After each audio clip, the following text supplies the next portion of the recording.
Bismillahirrahmanirrahim. Assalamualaikum warahmatullahi wabarakatuh. Perkenalkan, kami dari kelompok 1 Anatomi Tumbuhan yang beranggotakan Rofiatul Azizah, Sahnas Salsabila, Sophia Dewi Az-Zahra, Syifa Sadiah, serta Ulan Sari Fitria Rahayu akan memaparkan mengenai jurnal yang berjudul Systematic Significance of Leaf Anatomical Characteristics in Some Species of Mangifera Anacardiaceae in Thailand, dengan dosen pengampu Ibu Dr. Tri Wahyu Agustina MPD serta Ibu Mar'atu Solihah MPD. Berikut pemaparannya. Bismillahirrahmanirrahim.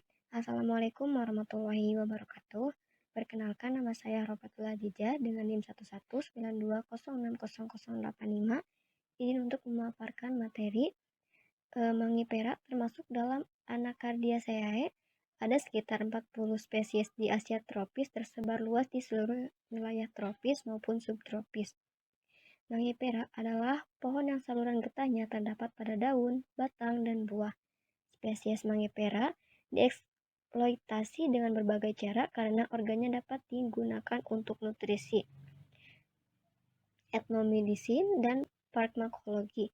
Misalnya, buah-buahan dapat dikonsumsi dan dibudidayakan dalam skala besar sebagai tanaman komersial di banyak negara tropis dan subtropis.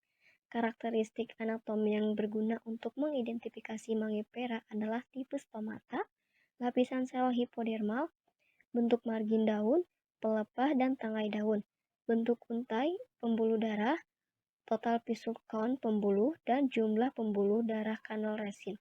Contohnya, jenis parenkim aksial, jenis inklusi, dan jumlah sel sinar prokumben dan tegak disediakan untuk identifikasi di 3 spesies Mangifera.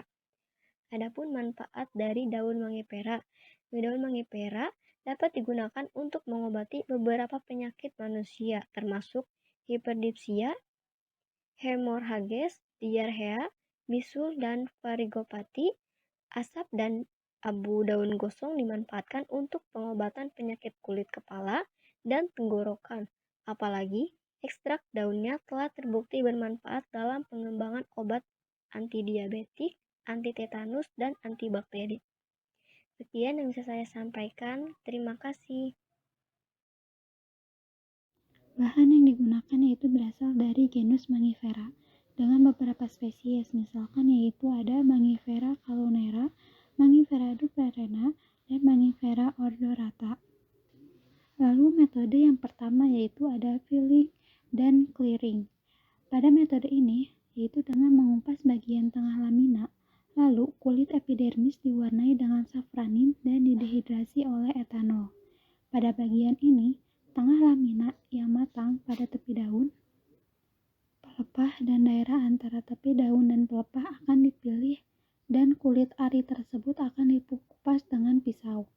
Kulit epidermis lalu diwarnai dengan safranin, kemudian didehidrasi dalam seri etanol, dan pada akhirnya akan dipasang dengan media pemasang yaitu Depex. Lalu ada metode parafin. Pada bagian tengah ini, tangkai daun dan bilah daun akan mengalami dehidrasi, kemudian diinfiltrasi oleh minyak parafin.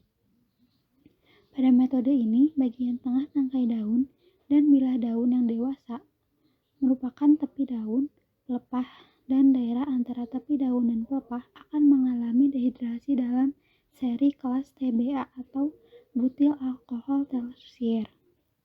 Setelah itu akan diinfiltrasi oleh minyak parafin dan parafin murni.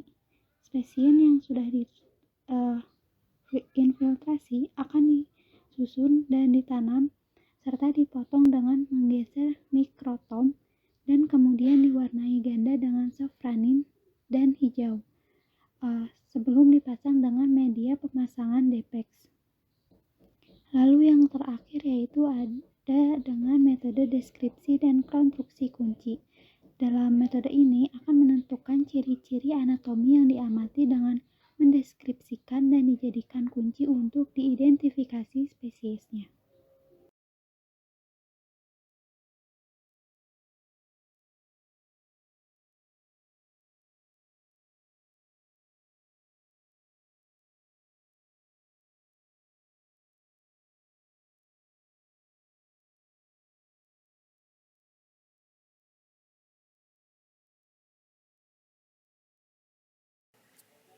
Bismillahirrahmanirrahim. Assalamualaikum warahmatullahi wabarakatuh. Perkenalkan, nama saya Sophia Dewi Azahra, 119-2060-100. Pada kesempatan kali ini, saya akan mempresentasikan mengenai hasil dari beberapa daun mangga yang berada di Thailand. Hasil dari lamina atau daun ini dapat dilihat dari epidermis, penampang melintang margin daun, wilayah antara tepi daun, dan bagian melintang pelapas serta penampang melintang midrib. Garis besar sel epidermis berbentuk jigsaw dengan dinding sel yang bergelombang di epidermis adaksial dan bentuk tidak beraturan dengan dinding sel yang agak bergelombang di permukaan abaksial, kecuali pada Mangifera quadrivida dan Mangifera odorata yang menampilkan dinding sel lurus.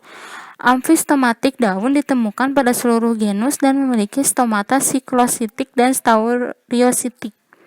Trikoma peltat cekung, ductus restin, dan kristal prismatik terletak di tepi daun pada semua spesies kecuali pada Mangifera foetida yang tidak memiliki karakteristik ductus resin. Semua spesies memiliki daun bifasial. Parenkim palisadenya itu terdiri dari satu lapisan sel pada permukaan adaksial, tidak termasuk Mangifera odorata dan Mangifera quadrivida yang mengandung 2 hingga 3 lapisan dengan zona parenkim spons yang terlihat mencolok di bawahnya.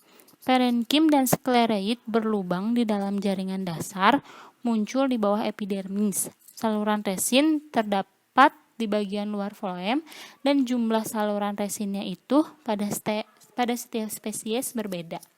Terima kasih. Wassalamualaikum warahmatullahi wabarakatuh. Bismillahirrahmanirrahim. Saya Syifa Sadia 11920601005